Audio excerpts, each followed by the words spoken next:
Okay, so I was sitting up in the tree standing. I forgot my camera arm.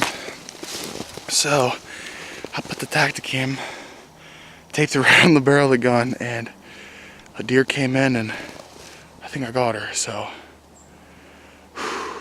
pretty sure I got on the Tacticam though, so we should be good.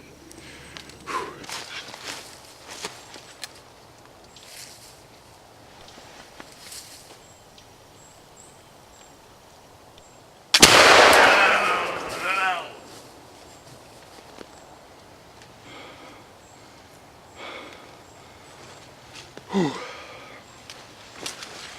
That's the end of her. Alright guys, so here's the deer. The Tacticam didn't work, so I didn't get any footage on it.